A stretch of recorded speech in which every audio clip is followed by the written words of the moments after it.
So by the time you watch this video, I think it will already be the end of fasting month and we'll be celebrating Hari Raya. So happy Hari Raya, everybody.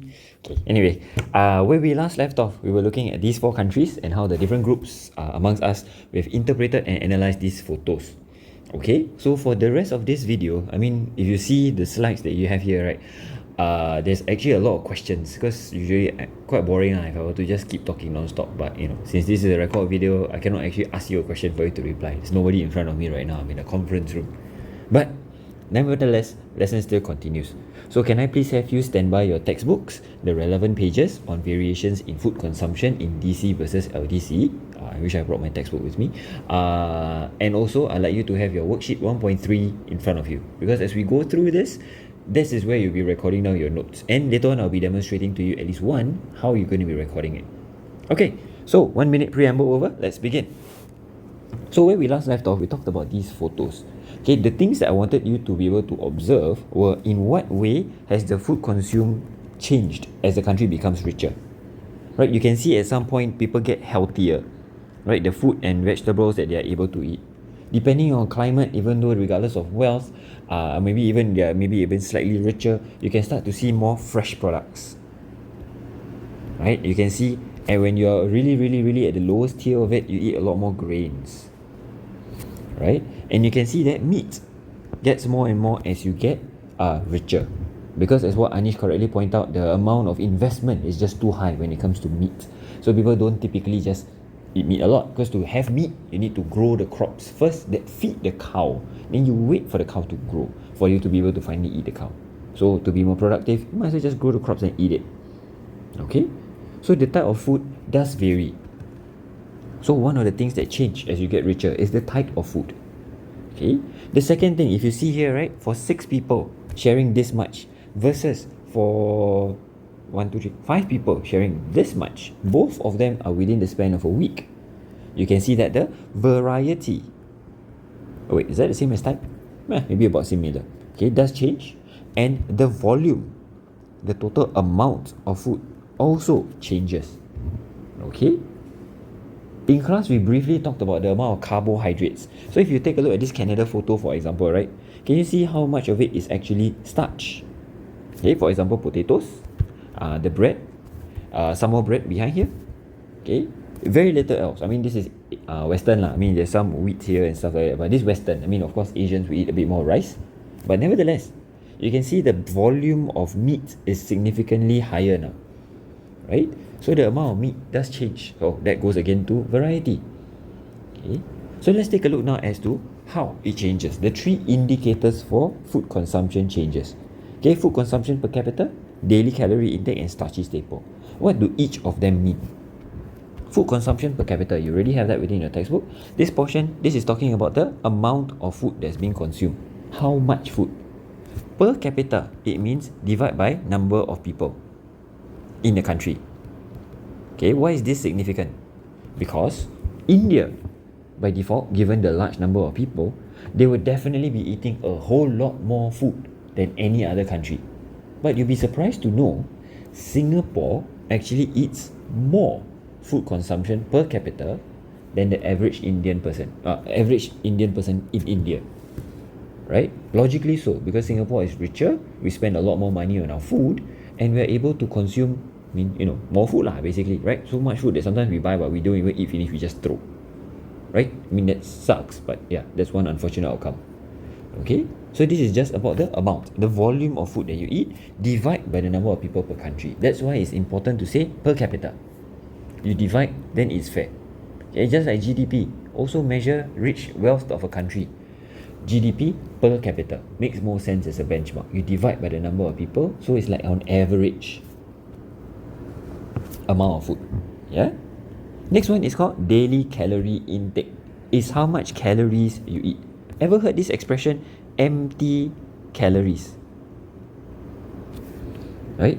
Calories. If you already know this term, I mean, you should have learned this from bio. Calorie is all about energy.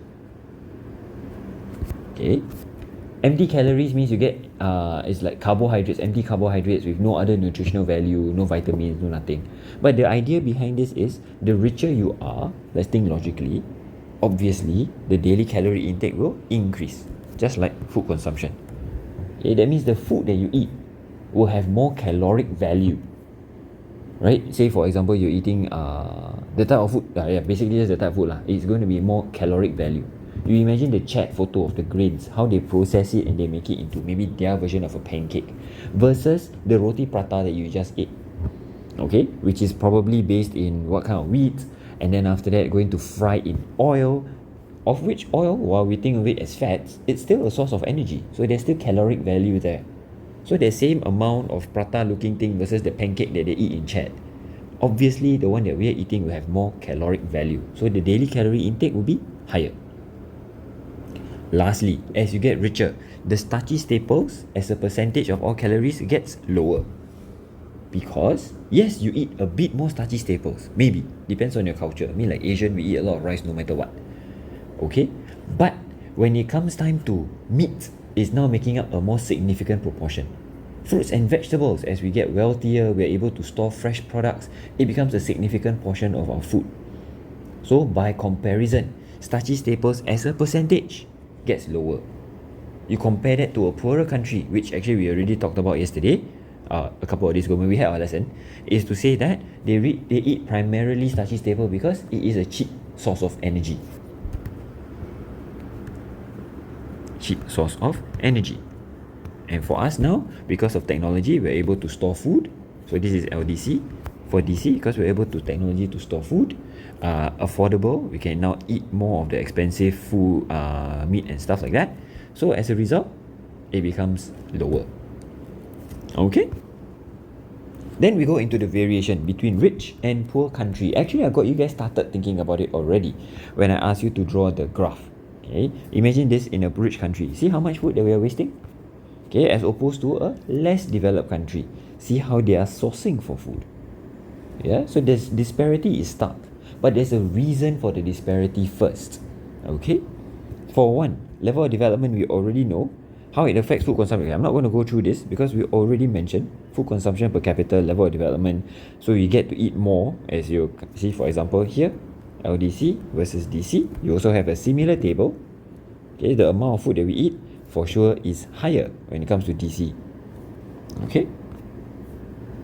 The daily calorie intake you can see between DC and LDC over the years.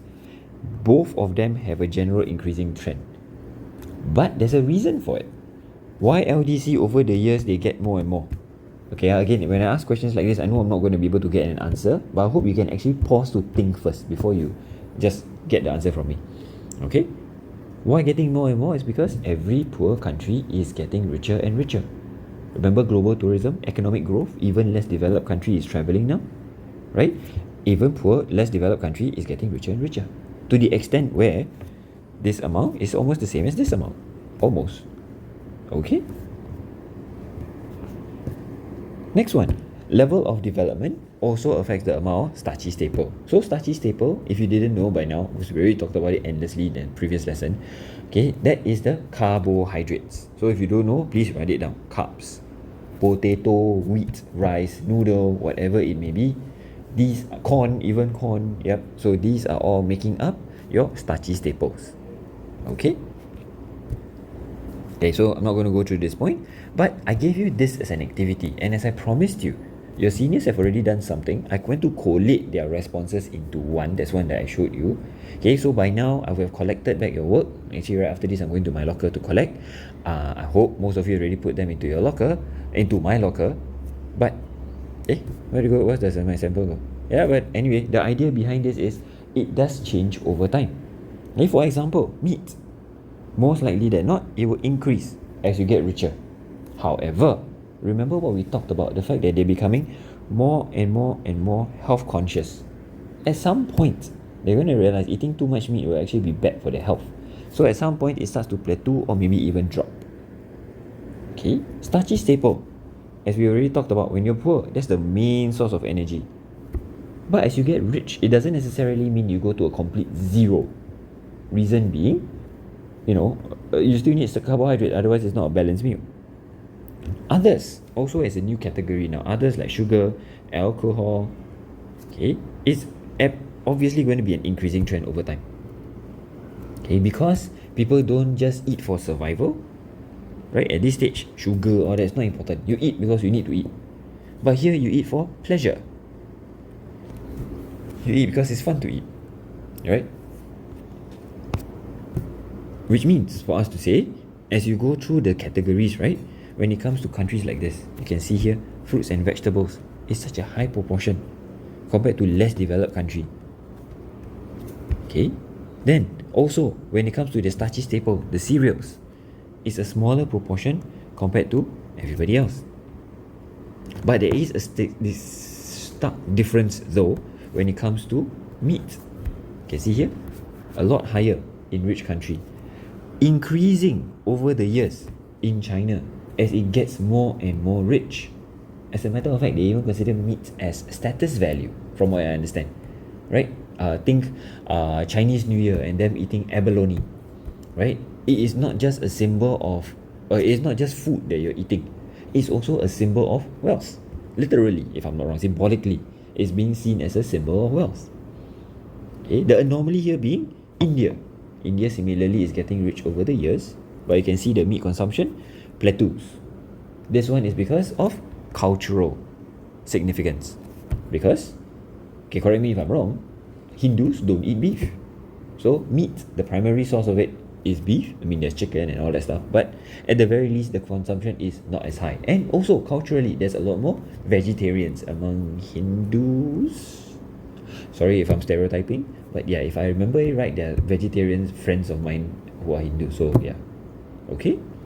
So cultural does have an impact, but you can see the primary driver of this is level of wealth, because even the yellow color category is increasing here. It's increasing here, even though it's a bit hard to see now, but you have this graph in your textbook as well. Okay, no matter what, it gets more, because as the country gets richer, you want to eat more for pleasure. Okay, so we go now delve a bit deeper into why the big difference between DC and LDC. For one, the economic factor behind this. Okay, the fact that it has disposable income. This one matters for sure. Because, and I'd like everybody to be noting this down as well, disposable income doesn't just talk about what you can afford. Afford, for sure, then that means more meat. Right?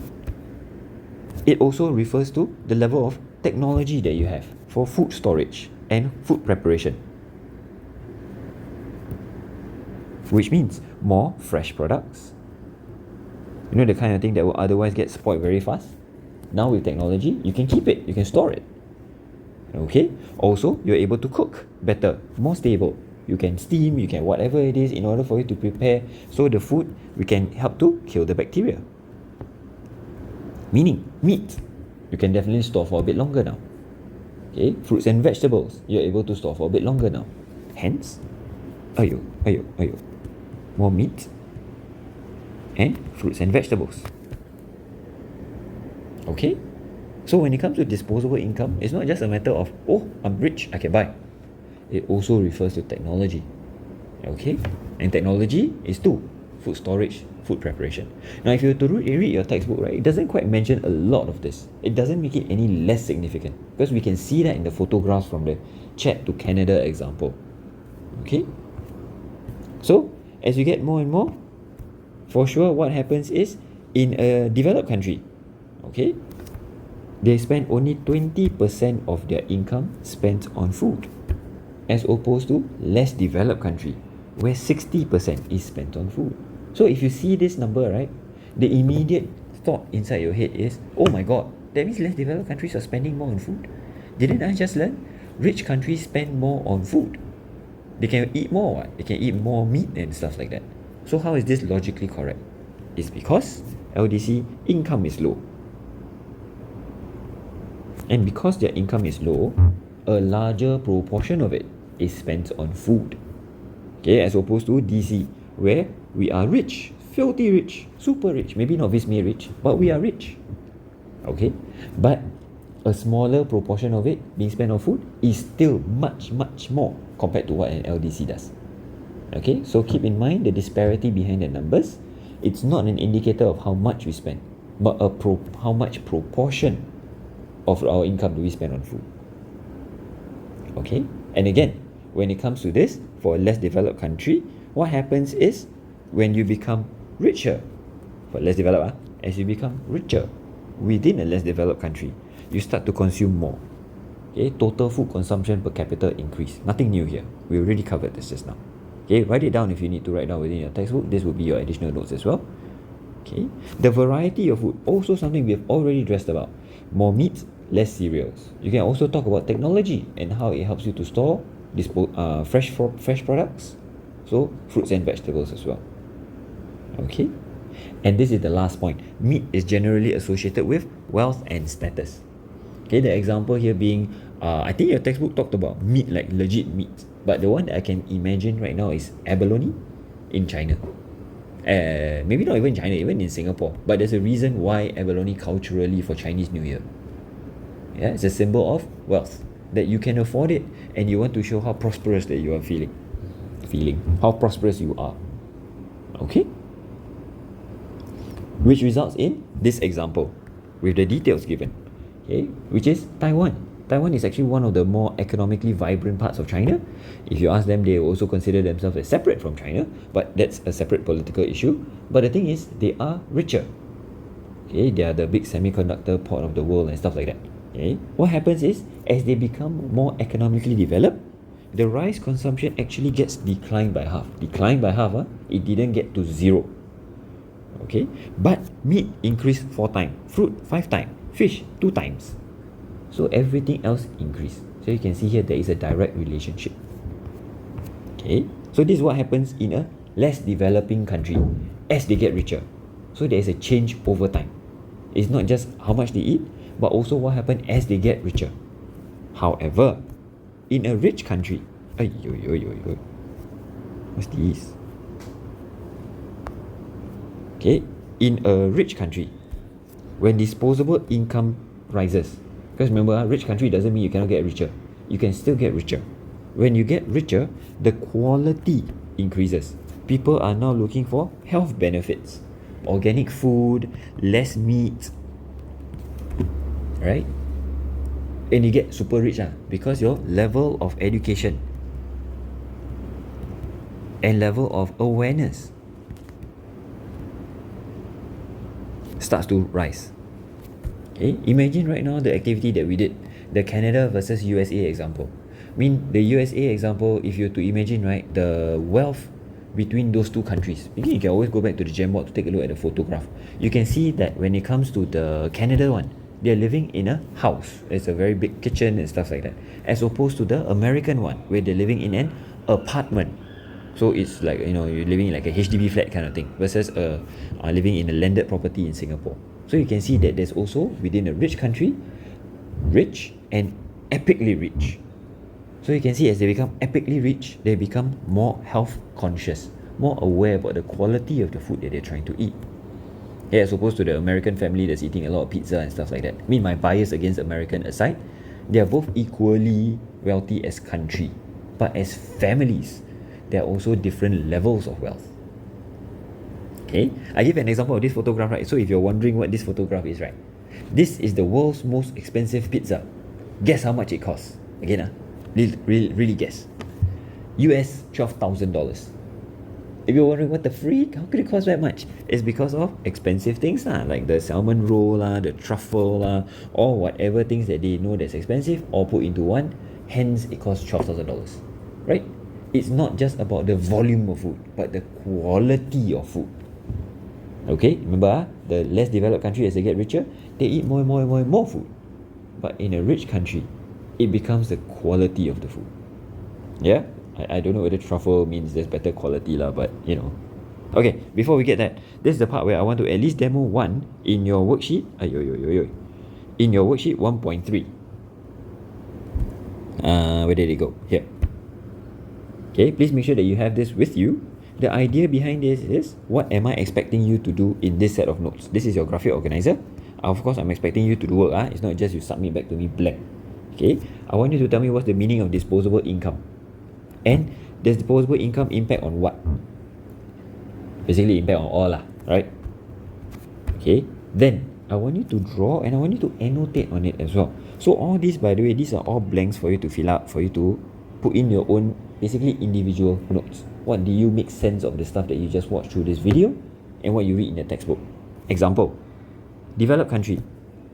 Now, meat is high, fruit and vegetable is high, starchy staple is low. Change over time. It will remain constant, low, because nutritional value of carbohydrates is necessary. Okay, why low? Because can afford other sources of calories. Okay, fruits and vegetable. Why high right now? Because of for both of them, technology to store and prepare fresh products. So it's safe for consumption.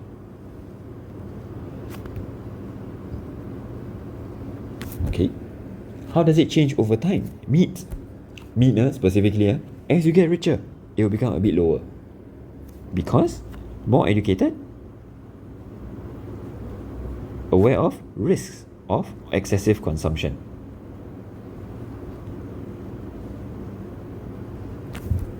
Okay, fruits and vegetables over time will be increased because more educated, more aware of the health benefits. Okay, so this is what I mean by this thing should be serving you as a set of notes that I'll still collect, but I will be returning it back to you. I just want to make sure that people are paying attention and recording the key points. Okay, so you do yourself for what happened in a less developed country. Okay, so as you go along this one, if you realize your textbook doesn't actually ask you to compare DC versus LDC, which is weird because that's the whole purpose of this topic, and that's how Cambridge examiners have been asking you. So I'm purposely designing this worksheet, or rather this set of notes or graphic organizer, that will help you organize the information to allow you to compare. So there's one side developed, rich country, one side less developed. Okay, so make sure, I'm telling you the intent of the design of my worksheet. So make sure you put some thought into organizing your thoughts into these two columns, because your textbook won't.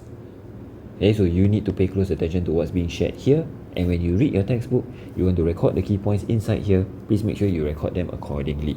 Alright? So, let's move on. Next one, when it comes to economic factors, is pricing. Why pricing? Pricing is because obviously it's going to cost a bit more in a rich country versus less developed country for obvious reasons. Because we are importing more expensive food. But the thing is, price, we assume, is stable, but it is not. Right? There is things called price spikes. Actually, as a matter of fact, we went through this recently. I think only last year or 2 years ago. Remember, it came out on the news a lot, where the cost of eggs increased in price, right? From $4 to $6. It became like a big deal in Singapore, the egg becoming more expensive. Yeah, but basically at that point in time, everything got more expensive because inflation, right? The price will change based on demand and supply. So that does matter. Yeah, as a matter of fact, this is what happens in our country, Singapore. But in a less developed country, this was what happened. Okay, this one I cannot remember exactly where.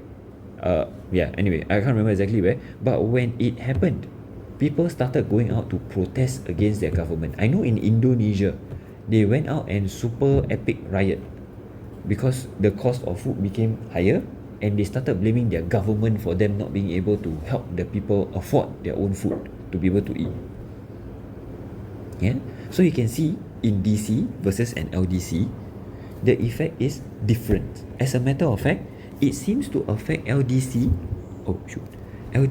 more. But why?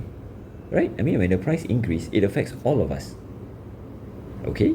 Keep in mind how much percentage of disposable income is being spent on food in LDC is 60%. In DC is 20%. If the price increase, we can increase the amount of food that we spend, the amount of money we spend on food, 25, 30. But in a less developed country, if the price increases, you cannot go to 80, 100. What are you going to do? How are you going to spend on your rent? How are you going to spend on your electricity bill? Right? So that's the big challenge. Okay, so when it comes to how it affects people, the same problem. The Ukraine war that's happening, that's resulting in wheat not being able to be exported, is affecting the whole world when it comes to the price of wheat.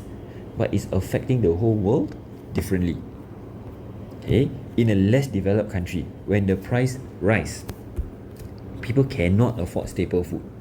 Staple, they're not just even talking about meat, no? They're talking about staple. Because such a large proportion already spent on food, large proportion of disposable income is on food already. Okay, so as a result, they cannot afford any further increase in the price. What happened? It led to chronic hunger and poverty. When this food price hike happened, the one that happened in 2008, okay, when this specifically one happened, 2006, 2008, so this is the example. When this specific thing happened, 100 million people globally went into chronic hunger and poverty. That's pretty epic, isn't it? Right? Imagine how many people. That's like 70, 10, 15 times the population of Singapore globally suddenly became chronic hunger and poverty. And as I mentioned just now, it sparked food riots and street protests because they started blaming the government.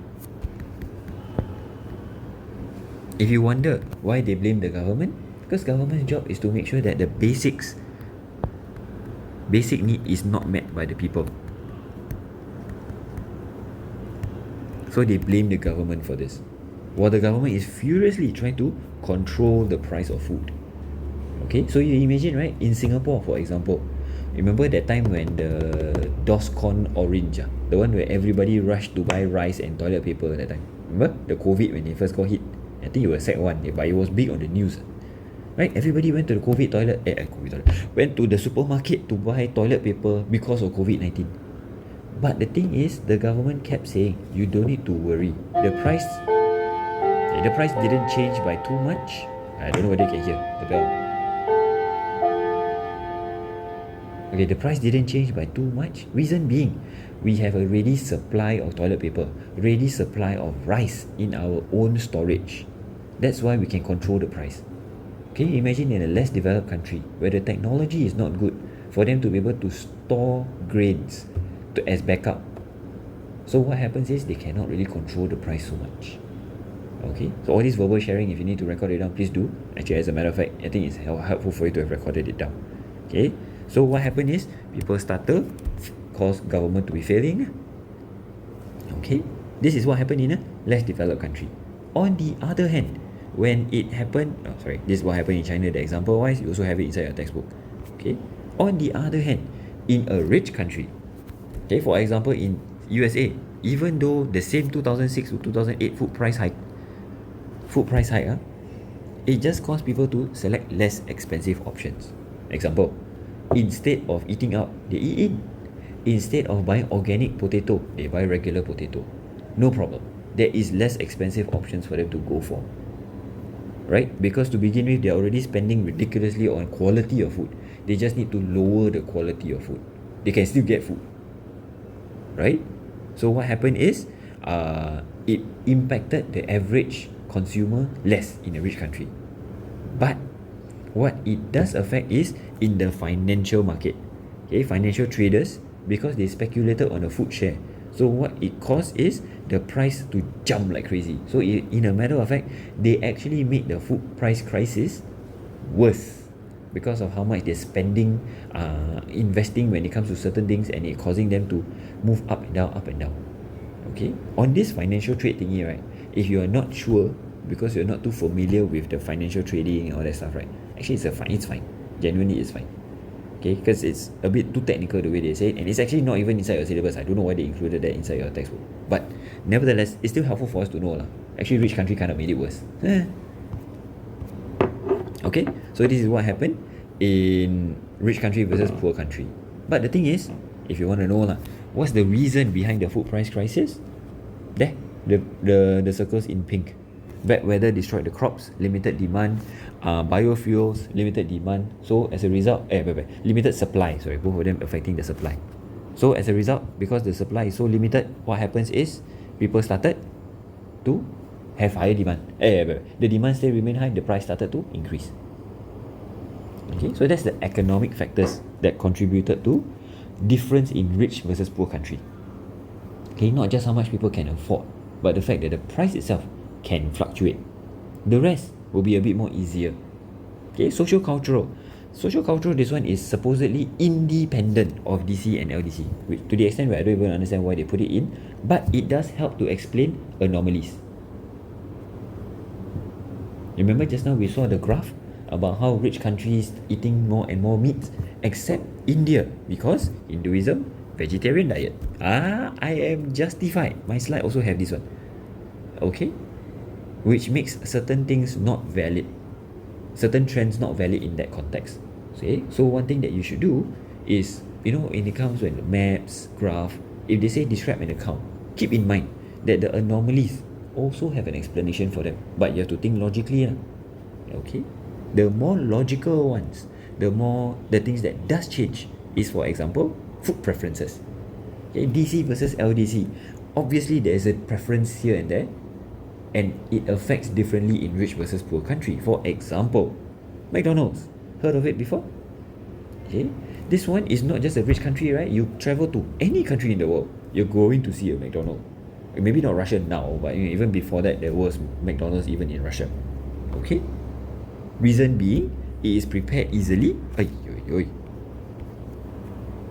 This seems to always happen. Prepared easily, okay, and can be used as a quick meal. So why fast food? Why so high? Because of convenience, because of the standard quality of food and the location itself for people to want to spend time in.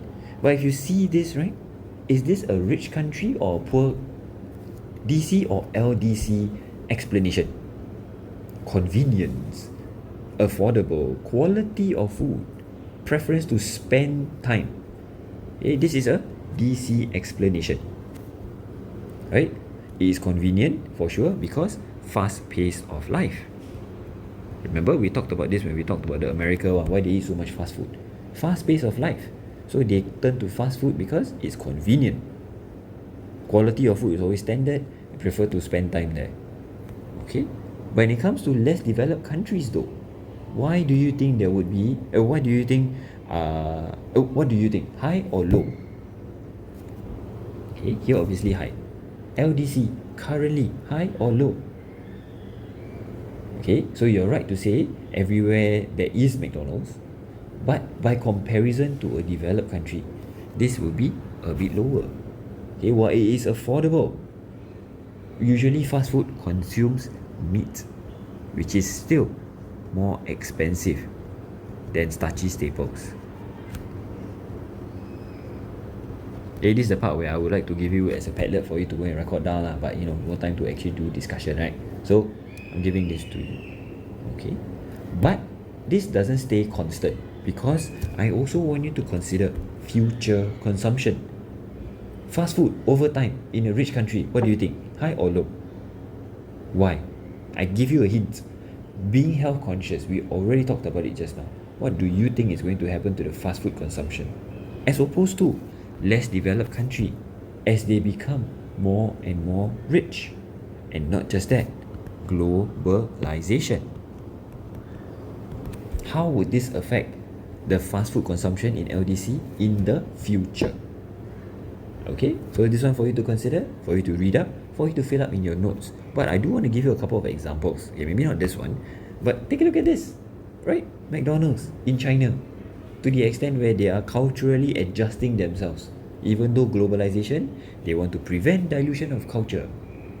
In a way lah. Okay, for example, if you didn't know, right, Singapore, at one time got the nasi lemak burger. That was epic. That was so sad that it never came again. McSpicy is also something that is unique to a few countries, including Singapore. You cannot find McSpicy in the States because it's culturally not relevant there. Okay, just like this one, the Maharaja Mac. Right, we have Big Mac, right, with beef. But remember in India, no beef. So what happened? They all adjusted it to call it instead of Big Mac, Maharaja Mac. It's chicken. Okay?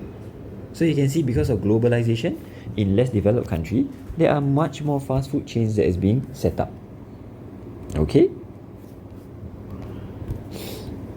We can talk about the impacts later about eating fast food.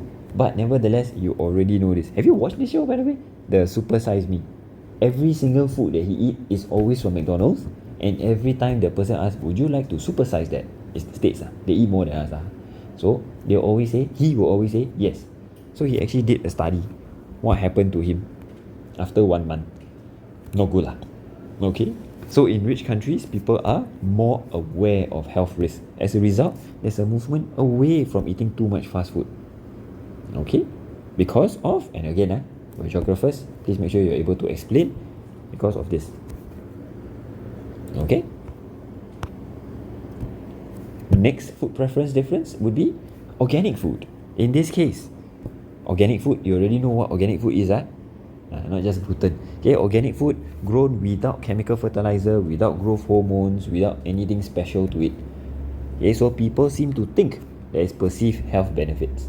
Again, please keep in mind, perceived health benefits because of the fear of the harmful pesticides. Okay, it is not necessarily so. Actually, because if it's that harmful, why would they sell it? Why would they use it? Right? It's already been tested. But nevertheless, without it altogether, makes it a bit more valuable. Okay? And over time, you can see organic food is actually increasing in less developed country. In developed country. Because for one, they can afford it. Keep in mind, if you cannot use pesticide, would the price of organic food be high or low? In theory, you're not spending money on pesticide, right? Organic food sounds like it should be cheaper, isn't it? But actually, it becomes much more labor intensive because the pest will still be there. It's just that instead of using pesticide, the farmers now need to have a lot more farmers to check on the pest. So as a result, it actually becomes more expensive because the supply is very limited. Okay, example. This is what you can buy on the NTUC Fair Price app. Okay, or at least at the point when I created when I took this screenshot lah. Okay, organic broccoli, $5.40 for 300 gram. What I actually eat at Sheng Siong one. Okay, I don't buy the organic because I also know it's just perceived health benefits. You can wash it off lah, no problem. Okay, so what happened is, what I eat is 45 cents for every 100 gram, $1.50 for 300 gram. See the price difference between this?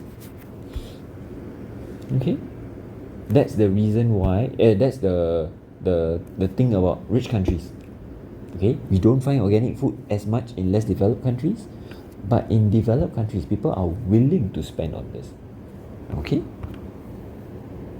so these are the reasons why it became more expensive. You can see here, organic food, more labor to manage it. So because of that, you also have smaller crop yield. You cannot open a big epic size farm because you cannot go and check on all the pesticides. Fertilizer is not going to be used, the chemical fertilizer, the mass you just dump all the fertilizer kind. You can only use organic fertilizer, which will be limited supply, which also means it will be expensive, jack up the price of the food further, which makes it more affordable only in developed countries. Okay?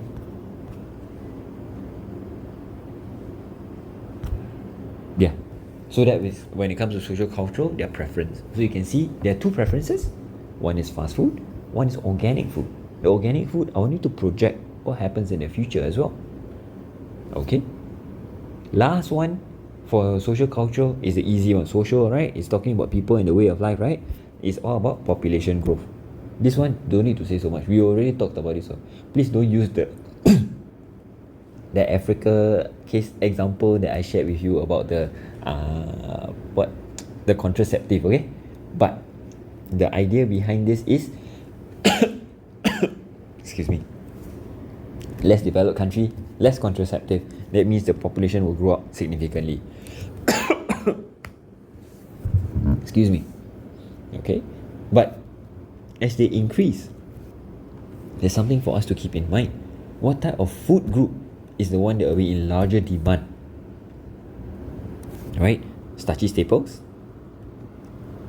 And the first expensive food group to go higher, meats. Right? Because imagine, I'm saying less developed countries is growing. We're not just imagining less developed country is just the abject poor, but there are also countries that are rich within less developed countries, like China. Okay? So, if you have to imagine what the outcome would be on food, what type of food is going to be used more? Starchy staple and meat. Meat particularly, because of the price being so volatile, actually has a big impact. Remember the food price hike and stuff like that. Okay, so population driver, you can see here the percentage increase is causing annual cereal production to increase significantly. You can see, right, while the world population increased 43%, the meat production also increasing about the same at 43%, but cereal production is increasing by more, 48%. Okay, political, simple. Last one. This portion usually I just ask a question. What do you think your government is responsible for when it comes to food? Okay, unfortunately we're not doing a live lesson, but most of the answers that I always get from your seniors will be things about quantity of food, making sure we have enough to eat, and quality of food, make sure that what we are eating is safe. These are the two things that vary between rich and poor countries. Okay, what a government can do. Okay, see, keep in mind, Singapore, for example, we have this rating. Even our canteen store also have this rating. This helps us to assess and ensure quality of food. This 30 by 30 that we started off our lesson on food resource with, okay, not really started, we started with that video, but after that we talked about it, is making sure that we have enough quantity of food so we don't rely on others. Yeah? Oh, and also, I think about 4 years ago, they just created this brand new government agency in Singapore. Singapore Food Agency. Literally is there to check on quality of food that's being imported into our country. Okay? So how do we ensure adequate, stable food supply? This one is about, aiyo, why does this always happen? Okay, this is about quantity of food. Okay, how do we ensure sufficient quantity of food? For sure, for one, we can buy, import, or we can make by using technology and by using new areas for agriculture, new land. Okay, imagine this. Which strategy is open for a developed country? Not just Singapore, developed country as a whole. We can import more because there is infrastructure. There is trading partners. So we are able to import significantly more. Okay. Same time, we have technology because we can afford it. And there is education, level of education allow us to innovate more in this field. Okay. Land. Also, this one, land, not just DC. Okay, this one more DC. This one is DC and LDC. Everybody also can open new land for agriculture. Everybody except Singapore lah, because Singapore got no land.